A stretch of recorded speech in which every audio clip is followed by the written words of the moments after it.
afternoon, everybody. Hope you're all safe and doing great. In this uncertainty, SAP is conducting series of webinars for students, career aspirants, and general public on various topics. The prime motive of the webinar is to utilize the lockdown situation in an effective manner.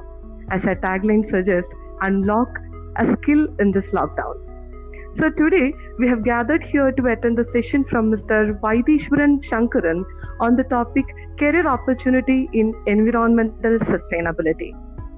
About our speaker, Vaideeswaran Sankaran has an undergraduate degree in civil engineering and a master degree in economics, and about 25 years of work experience in various development sector projects funded by the World Bank and other multilateral development banks.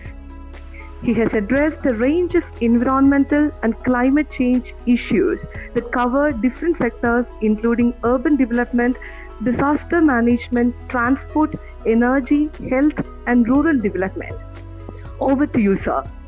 Thank you very much for the introduction and the kind words.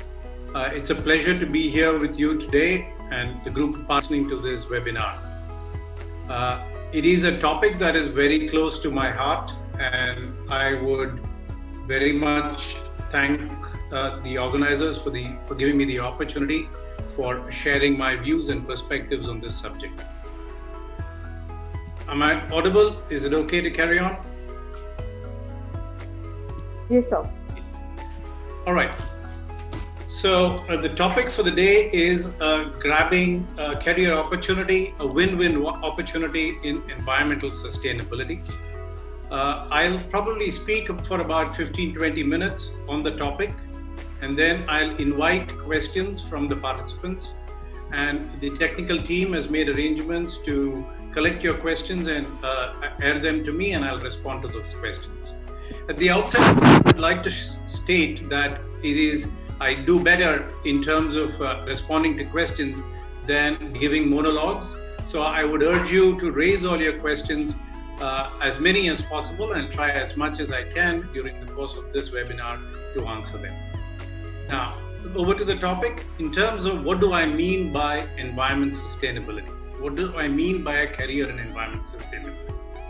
This is something that is started off way back in 1992 with the Rio Summit, which was a United Nations summit that was held in Rio de Janeiro, which brought to light that environmental sustainability is an issue that needs to be addressed by the global community in order to address the problems that the economies will face across the world.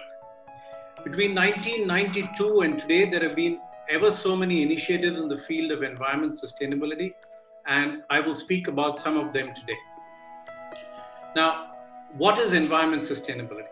Now, environment sustainability, essentially, it started off as a field dealing largely with environmental pollution. When we say environmental pollution, we talk about the air pollution, the water pollution, the solid waste management. These were what we refer to as the conventional areas of the subject of environment sustainability. But even as early as the mid-1990s, the field itself morphed into not only looking at what we call end-of-the-pipe environmental issues, which is like air pollution, waste management, and land pollution and water pollution and so on, to what we call top-of-the-pipe or through-the-pipe issues. That is focusing on prevention of pollution. When you talk about prevention of pollution, it comes to issues like how can we use resources less? How can we use less water, less material, and less energy in all that we need to run the economy? So essentially, the field itself moved from only looking at end-of-the-pipe environmental waste issues to not only end-of-the-pipe issues, but also top-of-the-pipe issues, which includes resource use and resource use efficiency. And then the field morphed itself a little further to say that, look, we cannot look only at local pollution issues, but we also have to look at the regional pollution issues as well as, or regional resource use issues, as well as the global resource use issues or pollution issues. What comes to my mind quite clearly when we talk about global issues is the issue of climate change or global warming, which many of you would recognize has become a fairly big issue that the world is having to deal with today. Now, what is climate change or what is global warming? Because of the way mankind or the economies around the world have used fossil fuels, what has happened is that there has been an accumulation of the carbon dioxide that gets generated from the fuel use, and it's accumulating in the atmosphere. Because of the accumulation in the atmosphere, there's been heat which is being trapped within the globe or within the atmospheric layer, and therefore it is causing the heating of the Earth's surface, and which is resulting in temperature changes, precipitation changes, and various and sea level rise, melting of the glaciers, all of which is causing fairly significant environmental disasters across many of the countries across the world. Now, being in Kerala, you would recognize that we had the floods of 2018, which at that time was thought of to be a flood, which is a 100-year flood. But very soon in the next year itself, on 2019, we had another similar flood in Kerala. So which kind of totally baffled the scientists, which said that no, these are issues which are not 1 in 100 years issues, but these are issues which are coming up more frequently, and therefore we need to be ready for it. This is something that is happening periodically. The frequency is increasing and the intensity is increasing. So apart from looking at it as a technical issue, the environment sustainability also recognizes, the field itself recognizes that it's not enough that if you focus on it only from a technical perspective or a physical science perspective, environmental science perspective. Who is the people who have to be prepared to address these issues? And that takes us to the social sciences. And increasingly, the subject of environmental sustainability brings in those who are in social sciences as well. Because in order to implement these solutions, we need not just the scientists and the engineers, but we also need social scientists and, of course, the managers as well. So environmental sustainability has morphed itself into an area of work which requires people from a variety of disciplines working hand in hand in order to address these issues which we are facing on an increasing basis ever since we started off working in this area in 1992. It so happens that I entered this area in 1992, and I've actually seen how this area has morphed itself over the last 20-25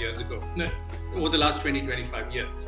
One important point for me to emphasize is that in the past, when I went across to various organizations, be it government or be it the private sector, be it the non-governmental organizations, or even be it the villagers or within the panchayats, everyone, I had to explain what the environmental sustainability was as a subject. And I needed to explain a lot in order to get them to understand what this is all about. But those days are gone now. If you go to a farmer who's working on his fields and you talk to him about the variations in the rainfall, the delayed onset of the monsoon, and tell him that, look, scientists have predicted this 10 years ago, that this would be happening because of global warming, then he relates with it immediately. So it's no longer an issue of awareness, it's an issue of, please tell us what we have or what do we need to do about it. Now, why am I giving you this context of the subject and how the subject has morphed? When I joined this field in 1992, I joined it purely out of passion because I thought this was an extraordinary area to contribute my professional life towards. And that was what motivated me to actually join this area. However, at that time, everybody looked at me and says, why are you not going and getting yourself an MBA? I said, no, I just wanted to contribute in this area because, making money is one thing, but contributing to the area which interests you is another thing, and I want to do that. Those were the days when there weren't any courses on environmental science, there weren't any courses on environmental engineering, there weren't any courses on environmental management. It was only the basic engineering like civil engineering or chemical engineering, or there were subjects in physics or applied physics which looked at environmental science, or environmental chemistry used to be one of the subjects that was taught then, and there was nothing like environmental science. That was then. Look at it now. We have full degrees in environmental sciences, we have full degrees in environmental engineering, in environmental management, And then you have so many courses, both nationally and globally, to hire in terms of doing your postgraduate as well as in your PhD programs, if that is the direction in which you're heading. What I'm trying to say is that the field has grown tremendously, and the field has grown much, much more than what we had envisaged way back in 1992. Now that's where we are now. We are in 2020, and now what's going to happen in the next 20 years when all of you are going to be out there offering yourself into various disciplines or various careers? Now, here's my case, or here's my claim. I said, look, if this trend of the growth of this sector is going to continue, then this field is definitely going to have a significant potential for you in terms of jobs, in terms of being able to contribute usefully from whichever dimension you're coming in from. Whether you're coming in from the science dimension or the engineering dimension or the management dimension or the environment or a social science dimension, this is an area which can benefit from the work that you do. Now, if this area is growing, you can imagine that the opportunities in this area will grow, and therefore this area is going to get set more and more as one of the prime sectors that will lead the global economy and the national economy in the future. I'm just basing it on the trends between 1992 and now. It is going to grow. One of the things that we see when most students who graduate from the sciences or the or engineering just jump into what is known, what is very glamorous at this point in time, which is probably IT, because there's a sudden burst of need in the IT sector, and everybody jumps into the IT sector and does work in the IT sector. One or two things to consider in that framework is that if you take up a job in the IT sector, it is good, there's no doubt. But if you're actually interested in contributing in an area which is of interest to you, IT sector, just because it's offering a better job opportunities in the immediate future, may not necessarily be the best thing for you to do, right? If you actually take up a job, let's say in the environment space, and actually contribute, and you will see that over a period of time, the marginal difference that exists between an IT job and an environmental job just fades into insignificance. This was the case in the past, but no longer the case. There are multiple jobs emerging in various subsectors within the economy, and therefore I would urge you to consider a profession or a career in the environment sustainability space.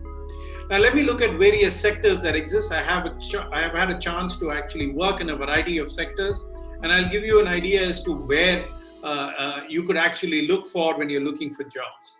Now, first is, let's look at the government sector. Now, the government has got the mandate to ensure that the environmental and natural resources of the country is preserved, both at the national level, at the state level, and within the various state organizations, within the various district level organizations. There is a mandate that they need to do much more than what they do, and they're constantly trying to expand positions and expand work in these areas in order to be able to do more. So there are job opportunities there. The second area is the private sector. The private sector there are companies in the large scale, in the medium scale, as well as in the small scale sector. Now, all of these companies earlier, let's say in the 90s, did not have an environment sustainability division.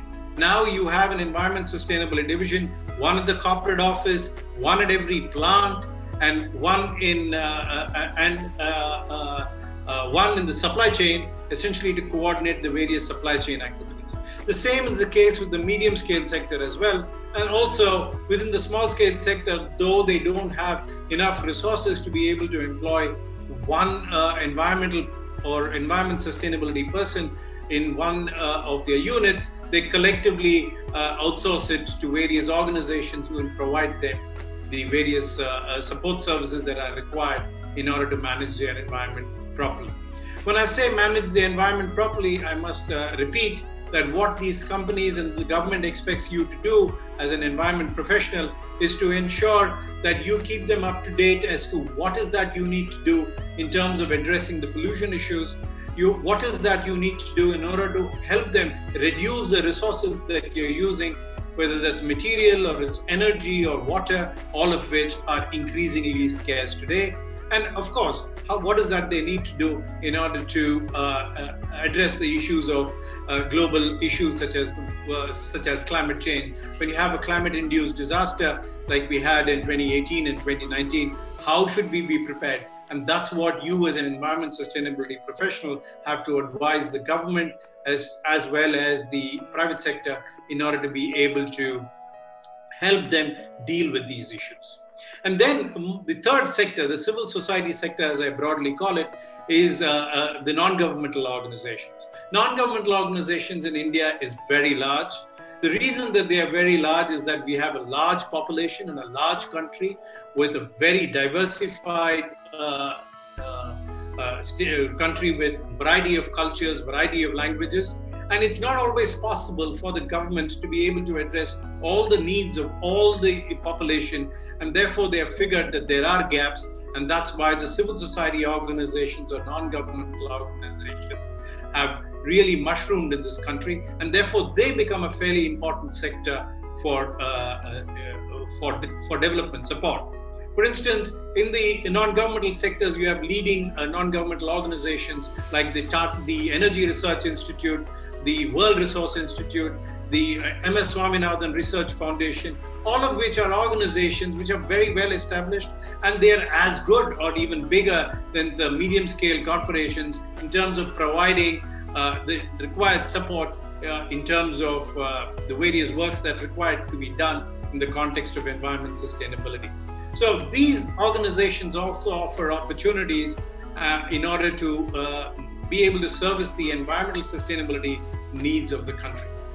The other civil society organization, it's perhaps calling it the civil society organization is perhaps not completely correct, but it's all right to actually position them there, is a consulting sector. The consulting sector essentially provides services both to the government sector and the private sector, and sometimes even to the non-governmental sector.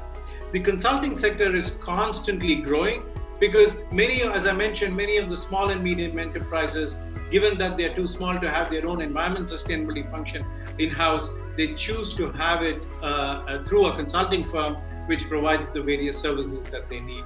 So the consulting sector has been booming. Now we have consultants across the country at the state level, at the national level, and there are some consultants who have groomed from India and who are now globally consulting in this space, given that their expertise in India is really valued across the world.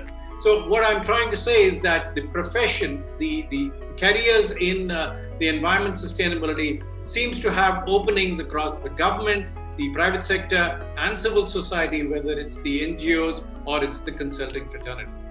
The one area that I have yet not touched upon is an organizations called the multilateral and bilateral organizations, which is like the organizations like the World Bank, the Asian Development Bank, the New Development Bank, and the Asian Infrastructure Investment Bank. All of these are multilateral development banks which provide their funding support or financial support only if the governments are willing to meet certain basic environmental sustainability norms. So if their monies are used, they need people to ensure that their monies are being used properly.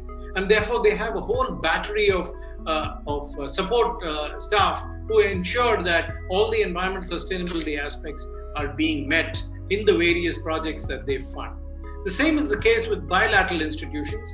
You may have heard of bilateral institutions from Germany, which is called the KfW, or from the UK, which is called the DFID, the Department for International Development, or from the US, which is called the USAID. All of these are organizations which again subscribe to the basic principles of proper environmental management or environmental sustainability management, and therefore they need people to actually ensure that their environmental sustainability requirements are met.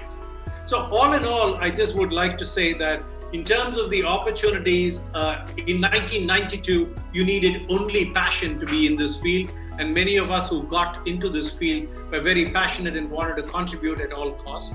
But the field has grown so much and changed so much that it's now been established as an independent sector offering a variety of jobs in various sectors and in various types of organizations like what I've just outlined.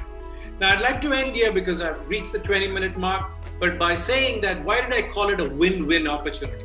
one thing that all of you should recognize is that if you are going to take up a job for the sake of the job, it'll only take you that far. As you're doing your job, you must always try to figure out what your areas of interest are and areas of passion are. It is only when there is an actual overlap of your areas of interest with your areas of passion and with the job that you're doing, that's when you actually flower in the job that you're doing. So I call it a win-win opportunity, because here's an opportunity to actually effectively contribute, at the same time make a very good living and contribute and live in a sustainable manner is what this field offers. I'll end there and I'll be open to questions, and hopefully through the questions I'll be able to cover more ground than what I've done so far. Sir, here we have few questions from our participants. Can I forward, sir? Yes, please. Sir, the question from Sheshadri. So how much relevance or impact do you think anti-nationalist policies across the globe can make sustainable development more efficient? By natalistic, I presume that the questioner talks about the belief that promotes the reproduction of human life. Should I take it that way? Yes. Yes, sir. Well, one of the biggest challenges that we have is the population explosion, right? Whether we have enough of, back in the days when Mahatma Gandhi made this famous statement that a man has enough for his needs but not for his greed, is a famous line that Mahatma Gandhi once mentioned. Now, if you take the same context today, do we have enough to meet man's needs? So that is actually being pushed right now to the corner, and it is an issue that if we keep expanding our population in the way in which we are presently going, then we would have a problem in terms of being able to even meet our own needs. So if you're saying if there are global policies which are promoting the one-child norm or the two-children norm, then these will have a positive impact in terms of addressing some of the environmental concerns that we have today. Shall we move to the next?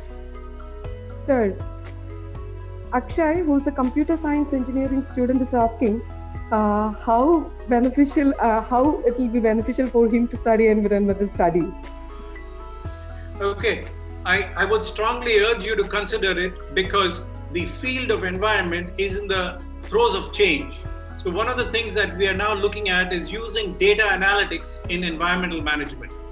I'll give you an example. I'm involved in a project in Calcutta where they're looking at collecting air pollution data in order to figure out as to how the air pollution is moving across the city.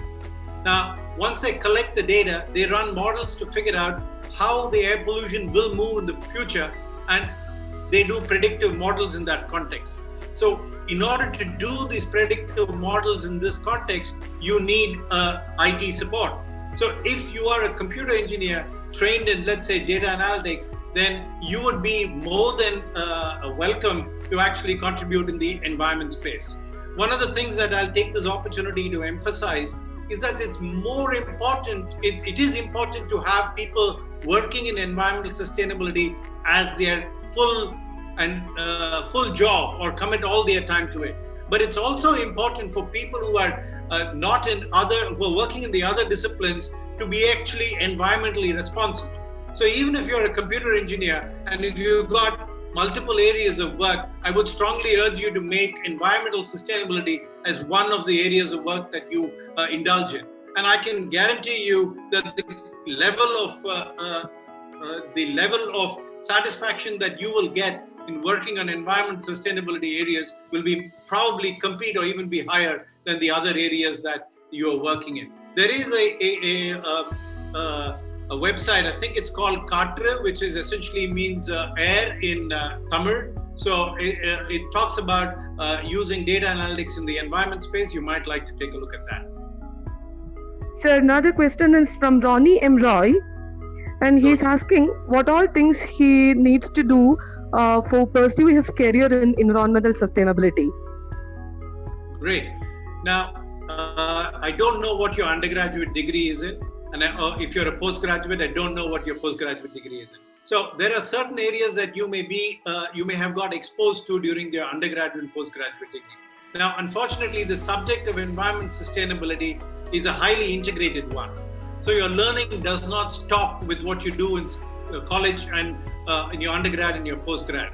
So you'll have to use what you've done in the undergrad and postgrad as a base and continue learning more, either through your job or through further studies.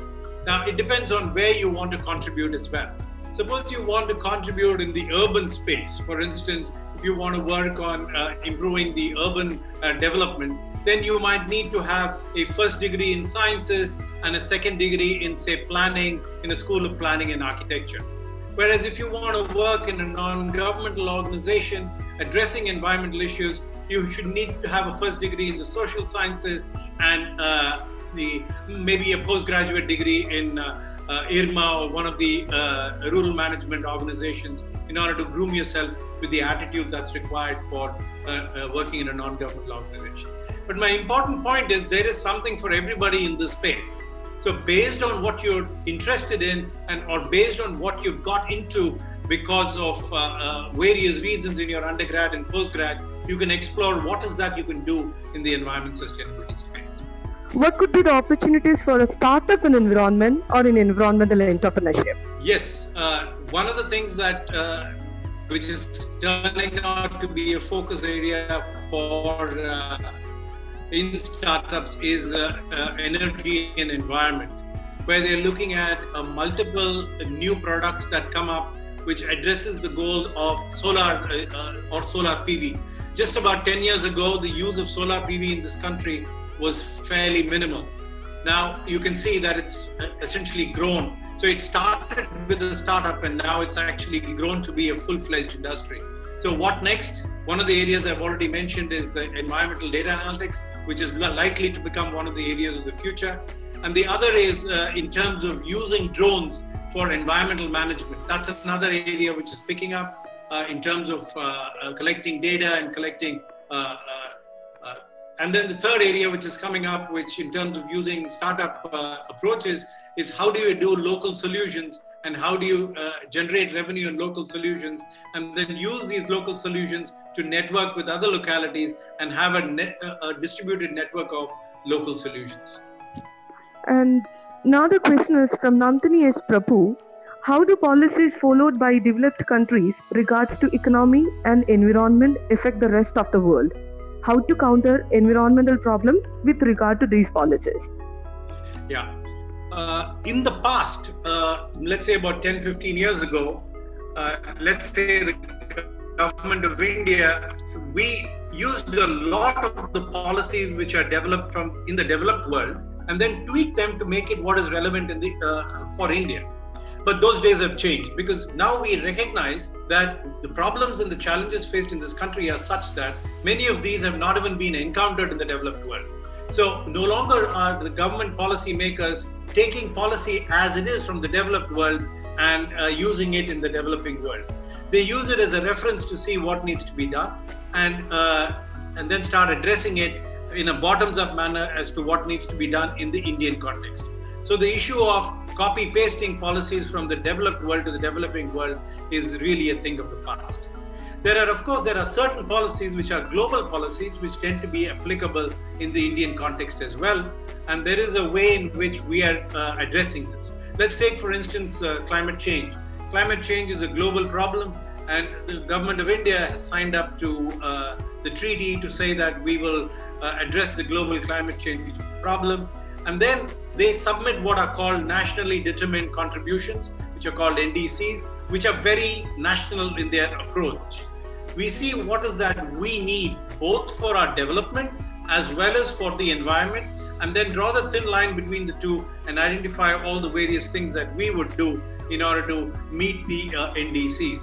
So whenever it comes to global policies, the government of India is careful to figure out as to what is that we should be doing, which brings about the right balance between the economy and the environment, and they take that along. So in some cases, some of the non-governmental organizations say that we are not going far enough to address the environmental issue. In other cases, the The business community would say we're doing too much for the environment. That is a tussle that we need to fight on a case-to-case basis based on the context we are dealing with. Thank you for the notes, sir. Grishma, who is a postgraduate in climate change adaptation, is asking a question, sir. Can I ask? Please go ahead. Yeah, she's asking her career options afterwards. I believe after her PG, after her post graduation. As I mentioned, there are career options across the government sector, the private sector, and the civil society organizations. And then you also need to figure out as to which sector do you want to work in. Whether you want to work in as an environment sustainability professional, do you want to work in the industry sector, or you want to work in the urban sector, or do you want to work in the agri sector? So one of the things that you need to do is first figure out what your interests are and where you want to contribute based on your personal circumstances and your interests. So suppose you want to be in Kerala and you want to work in the agriculture sector, look at the opportunities in the government sector within the agriculture space, which is looking at the environmental issues in the agricultural sector. As you probably know, if it's agriculture, for instance, there's a whole large area of work which is emerging in Kerala where they're talking about agroecological zones. The agriculture sector is reforming itself into dividing the entire agriculture sector into agroecological zones. And there's clearly a need for the environment professionals to contribute in that space. So you need to figure out, let's say, or I give you another example of, let's say in the industry sector, if you're looking at industry, which kind of industry do you want to work in? If you're looking at large-scale manufacturing, then there's not much of large-scale manufacturing in Kerala. Then you need to look at going into some of the bigger cities and the areas around the bigger cities, like say Bombay or Delhi, and work in the industrial areas there and work in the industrial companies which work in that space. My point is, first look at what is that you need to which sectors do you need to actually work within, or is in the area of interest, or area that you like to contribute in, and then decide accordingly. Now, one of the things that you could do if you don't know at all which sectors that you want to be in, take a couple of years working in a research institution or in a consulting organization which has got a wide range of activities or assignments across multiple sectors, and engage with them, then slowly figure out as to where your area of contribution would be and move towards that. Okay. Sir, another question is from Premchand Sri Chandrakuru. What is to be done to keep and enhance the positive environmental sustainability impacts in a post-pandemic world? Okay. I had actually left it to the question answer to address this very important issue. Now, there's a reference to BC as before Corona, and anything after that is after Corona.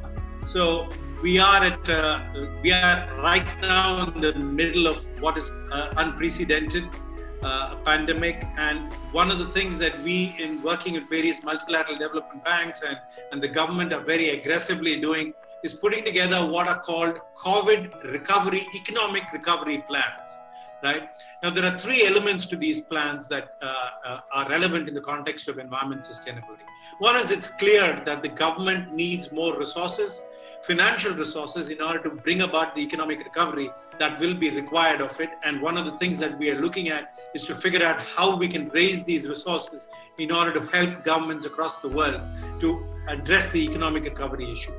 Now, this economic recovery issue essentially also is linked with environment sustainability. There has to be economic recovery in the environment sustainability space as well. So we are looking at what is the various things that we need to do in order to push economic recovery in environment sustainability. So what are we talking about? I'll come to in a bit. The second important issue is in every sector, including the environment sustainability sector, we need to generate more employment. That's coming out, more jobs, more employment is something that we need to do. So one of the things that we are asked to do is, look, tell us, how are you going to push the economy forward in your sector, and how are you going to create more jobs in this sector? We are right now in the throes of putting together papers in order to figure out and bouncing ideas amongst each other to see what can we do to actually generate more jobs for the future in the environment sustainability sector. The third aspect is building back better. Now this has happened. It's not something which is nice that's happened. It's a horrible thing that's happened, which is actually gripping the whole world. And it's something that it would have been better if it hadn't happened. But now that it's happened, is this going to be seen as an opportunity to build back better? And the resounding answer is yes. And the world, all the governments in the world are very clear that we should use this as an opportunity. We know that we have made a number of mistakes in various sectors. Now, can we use this opportunity to actually rectify the mistakes? Can we build back better? And now we are putting together what it is to build back better in the context of environment sustainability. Now, what are we talking about in terms of environment sustainability, building back better? I'll give you a sense. Obviously, it's a very vast area which cannot be covered, but I'll give you a sense of what it is. Now, let's take, for instance, in Kerala, waste management. Now, the way waste management is presently being done, can we do that better?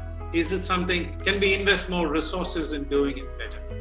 It's not just a matter of awareness, you need facilities. Today, all the non-biodegradable waste are being taken into the wetlands of Kerala and are being buried in the wetlands of Kerala. Now, this is having a long-term impact on the ecosystem of Kerala, which of course is going to hit back on the human system in time to come. So we know that this is something that we can do better. So what is that we can do? In the area of resources, we know that Kerala does not have enough materials. All the material that we need in Kerala is coming in from Tamil Nadu and Karnataka. Now, is there a way, a mean of actually doing construction with very resource efficient ways and from using material that is locally available rather than depending on material which is sourced from long distances? The third area is now we are very clear that climate-induced disaster or climate-induced events are going to keep increasing. Can the Kerala State Disaster Management Agency start looking at climate-induced disasters in a very progressive manner and in a manner that can actually make a difference both in terms of preparedness and in terms of response? So these are areas where I'm just giving these as samples of what we are looking at in order to be able to build back better. And all of these is a post-COVID economic recovery scenario. This is going to come in through the various governments in each of the nations as well as the sub-nations over a period of the next 1 or 2 years. So all of this is going to result in creating new jobs, right? And that's where I think if you are interested in this area, if you think that this is an area is going to contribute, you're going to have enough potential, enough opportunities for you to go ahead. Why the concept of development is being differently treated in matters of environment? Okay. Let me interpret this question this way. There is the economic pillar and there is an environment pillar. The two are interdependent. Is it true that if you focus too much on the economy, you're compromising on the environment? Is it true that if you focus too much on the environment, you're compromising on the economy? The answer to this is both yes and no. There are certain activities which are economic activities which are really bad for environment, right? Now, if we have to do those activities for the purpose of economic progress, then it's very important that we do those activities in an environmentally responsible way. That's easier said than done, because when you want to do it in an environmentally responsible way, it takes a lot of resources, a lot of funds, a lot of know-how, which is often not available, and we still end up doing those activities in an environment irresponsible way. So yes, in such cases, pushing or progressing on the economic activity without looking at environment does compromise on the environment. Now, does pushing on environment without looking at the economy also an issue? The answer is yes. Now, if you're looking at protecting the environment without actually looking at economic development, then it is something that which often we find is non-sustainable. Like for instance, if you said that leave the forests alone, we don't need to see the forests at all. Well, let the forest and the forest life be independent of human life. Then this does hurt the economy, because there is a tourism economy in Kerala which is dependent on the forest. So there is a middle ground that we need to meet, wherein there is we do whatever the economic activity in an environmentally responsible way, and we do whatever activities in the natural environment. And it's not always the case that the two are fighting with each other, but there are some cases where the two are fighting with each other. When they are fighting with each other, we need to do them more carefully, which is often not the case today. But some of us are trying to make that better as we go along, and we invite you to actually join the team of people who do that. Can we go on to the next?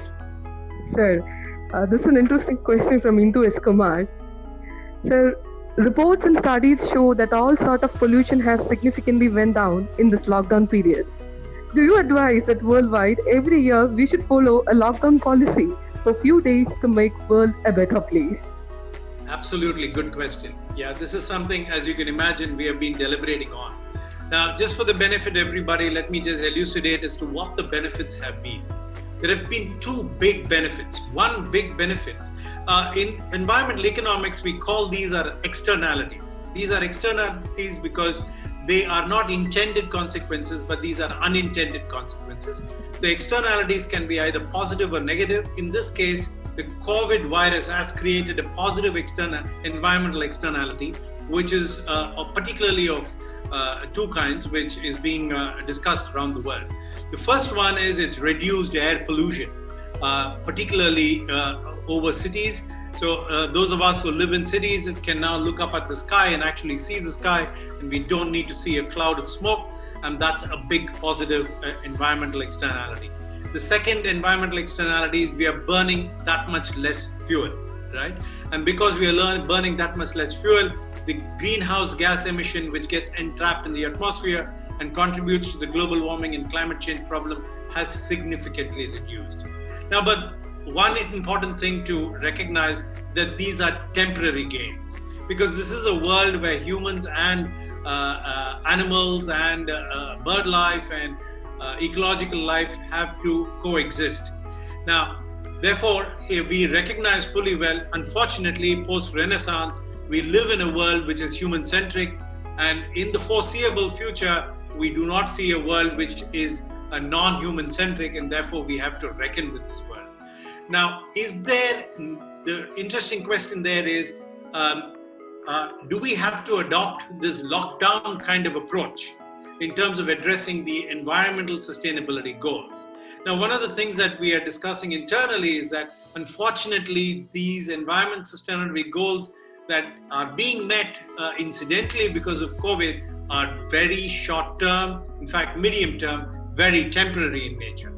Now, the one hope that we have is, because we didn't even imagine that there would be a lockdown, let's say 3 months ago or 2 months ago, now that we have a lockdown, it's now throwing up various ideas to the environmental sustainability fraternity as to what kind of measures that can be taken which can learn from the lockdown. But this is early days yet in terms of understanding what we can actually learn from this lockdown, which will be beneficial for an environmental sustainability solution. But clearly, we are not looking at a full lockdown as an option for us to consider in order to emphasize the environmental sustainability targets. Having said that, I must tell you that during the context of the Beijing Olympic Games, we had a lockdown of all industries in order to improve the air pollution there. So we are not, it's not new to have lockdowns of a particular sector or a particular activity. But having a global lockdown or a national level lockdown like we're presently going through is definitely not on the cards in terms of addressing the environmental sustainability problem. But very good question. I think I've addressed it to the extent I can for now. Sir, thank you so much, sir. Sir, here is Mr. Sibi is asking you a suggestion on environment studies be taught across schools like a mandatory practice. Yes, I understand that there is environmental education in schools. There is a curriculum and a syllabus in place for environmental education as well. This is indeed welcome. But one of the things that I've been constantly crying for is asking them to enhance the syllabus itself to include the new topics that are emerging every day in this field. I am trying to do this both at a high school, at school education, as well as at a college education level, because the field is so constantly changing that it's very important that we constantly update it. And one of the other problems with the school and college education is that they are quite diverse or quite separated from real life. So once all of you hit jobs and start working in various companies or within the government, you'll recognize that what you learned in schools and colleges is only the basic skills, and the reality and what you need to use, the skills that you need to use to perform in your job are quite different from what was being taught. So I think there is a very urgent need for a greater alignment, both in terms of knowledge that is conveyed to us during our school education and college education, and also the kind of skills and abilities that we get from in our schools and colleges to what is needed in our real life. And I'm hopeful that some of you may even take up that as a profession and take that forward in the manner that it's required. So this question is from Yamir. How are environmental education, sustainability education, and citizenship education related?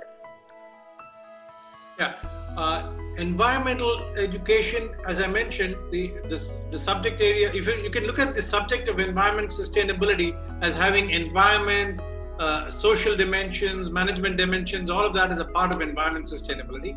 That's how environment and environment sustainability are related. And citizenry is a broader subject. A global citizen would look at environmental sustainability as one of the pillars of his or her learning, right? If you want to be a global citizen, you cannot be a global citizen in the true spirit of being a global citizen without taking into account environment sustainability. But environment sustainability alone is not enough for you for global citizenry. You need a lot more. For instance, you need to be socially sensitive as well, and you need to be abreast of governance issues. So there are multiple other areas of global citizenry which are outside the domain of environment sustainability. That's how they are related. Global citizenry or citizenry programs are a superset. Environment sustainability is a subset, but an important subset, and is something that we cannot compromise on when we look at global citizenry. I'd like to draw your attention to the Mahatma Gandhi Institute for Economic Policy, I think it's called MGIEP, which is a UN organization which looks at global citizenry and looks at connecting environment and sustainable development in the context of global citizenry. You might like to take a look at their website to see whether they have something useful there. Sure. Another question is from Ashish Francis. What are the pillars of sustainability? How these pillars has to be balanced? The pillars of environment sustainability varies across which sectors you're dealing in, and therefore there is no one size fits all in the context of environment sustainability. What you give more emphasis varies. I'll give you one example of a chemical plant that I was asked to visit, and I was given a period of 3 to 4 months to address the environmental issues in the chemical plant. And I told you that environment sustainability looks both at pollution-related issues as well as the resource use-related issues. After a quick review of that, I figured that the end-of-pipe issues, the waste issues were all being fairly well managed. And if they had to improve their environment sustainability performance, they needed to really improve their resource use, or actually reduce their materials, the chemicals and the dyes that they're using in the chemical plant. So then it took me a couple of months to figure out who is the key person in the engineering team who is responsible for making those changes which will make them more environmentally sustainable. And then after a lot of 2 months of effort, I figured out who's the key engineer who actually decides as to what chemicals need to come into the company. And that person was very antagonistic to me. He said, you environment sustainability guys, you stay the pollution treatment plants, stay the wastewater treatment plants, don't come to talk to me. But then I said, I know that this guy is the guy who's going to make the change in terms of environment sustainability performance. So I waited on his room, and I said every time this was a factory in Mangalore, I waited in his room every time I went there and said, I need your appointment, I need your time, I need you to know how you do your job, because there are a few things that I can suggest to you that will change the way the environmental sustainability targets are met in this company. So he refused to give me a meeting for a long time. but then under some pressure, he managed to yield. And then I had a long chat with him. He was almost next to abusive to allowing me to be a part of that meeting. But then he finally decided to give me a hearing. And when he gave me the hearing, I told him what are the various things that he should try. Now, he was much more technically qualified than I was. And I said, look, I don't know the language you guys use in your chemical industry. I just know that what you need to do to actually achieve the better environmental targets. And then he said, okay, I've heard you. Thanks for that. And come and see me again in the next month.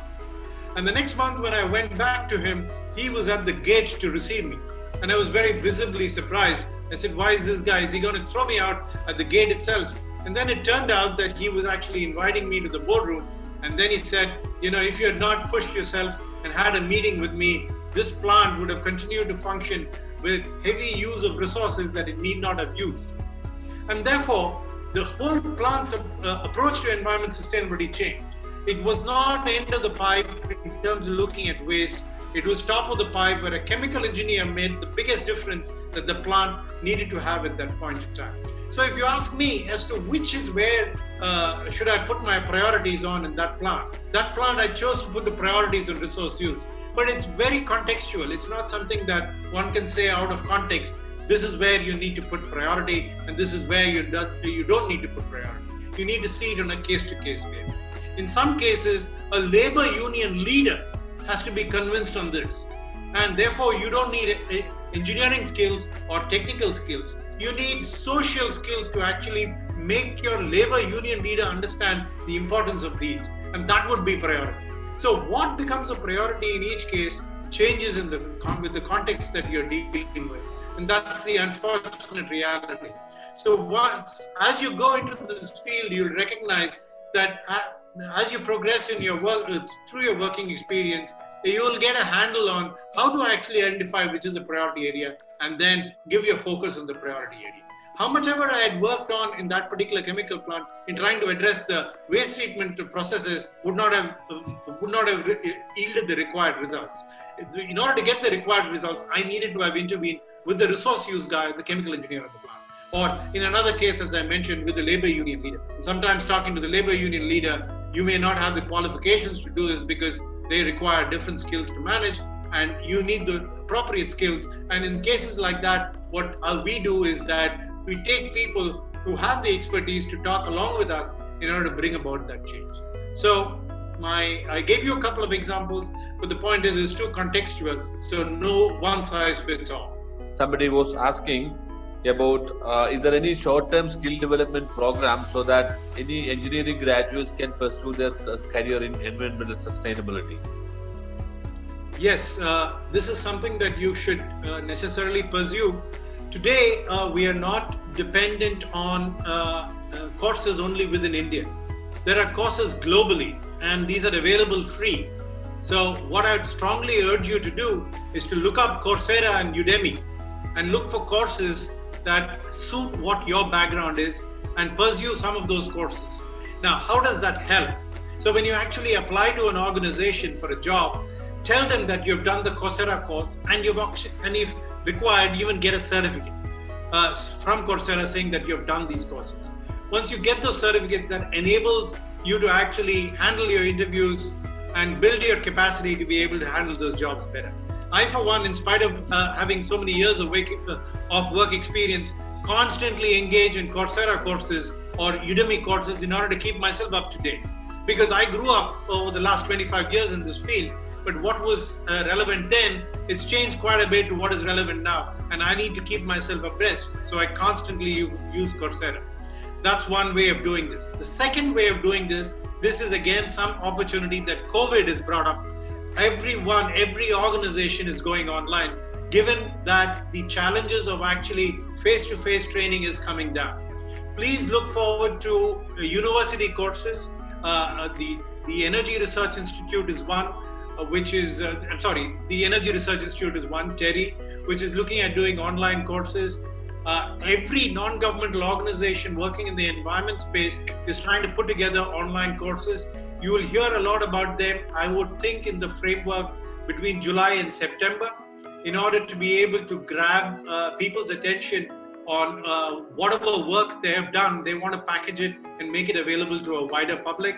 Now, these courses are not going to be expensive, so I would see this area really mushrooming in the next few months.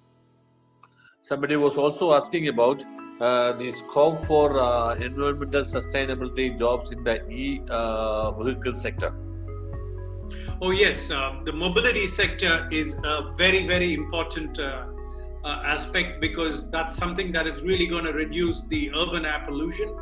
Now, there are most of the requirements right now in the e-mobility space is linked with mechanical engineers who are working with the various large automotive sectors and establishing the infrastructure required to make e-mobility a reality. But that's going to change soon, because you need charging stations across the city, across the country, and you need private entrepreneurs establishing these charging stations. Now, it's not only important to have the technical and the operational solution, but you need to bring about a mindset change. That mindset change needs a social change, needs a community change, and that community change willy-nilly is going to happen. I mean, Delhi, Bombay, and all the other main cities, and I'm sure there are cities in Kerala as well, which is reeling under the urban air pollution problem, which cannot say no to e-mobility. And e-mobility solutions, when they become a reality from a technical standpoint and from a financial standpoint, will not work unless there is a community perspective and it makes it happen on the ground. So there are going to be tremendous opportunities in e-mobility in the years to come. And out of the 300 plus attendees here, I know that there are many people without any engineering background. So my question is an engineering degree is a prerequisite to pursue a career in environmental sustainability? No, I would say it's strictly no. I mean, it's something that it's a myth that you need sciences or the engineering background in order to function in the environment sustainability space. There are so many of my colleagues who do not have a science and engineering background, who have gone into this out of their interest, and they are doing extremely well in the environment sustainability space. It's your functionality in the field is just the entry point. You cannot be going back to your science and engineering degrees, which you did in your undergrad, for the rest of your life. As I mentioned to you, you've got to be learning on the job. So you get your foot into the environment sustainability space, and then progressively pick up the skills and the knowledge that you need to function more effectively in this space. And it's clearly a no-no that you need only physical sciences or a engineering degree to be a part of this environmental sustainability movement in the country. So thank you so much for being with us and helping the students over here in this part of the world to know more about the career opportunities in environmental sustainability. So thank you so much for joining us. Yeah, most welcome. I hope I was useful, and it's really a pleasure to be a part of this process. Thank you very much.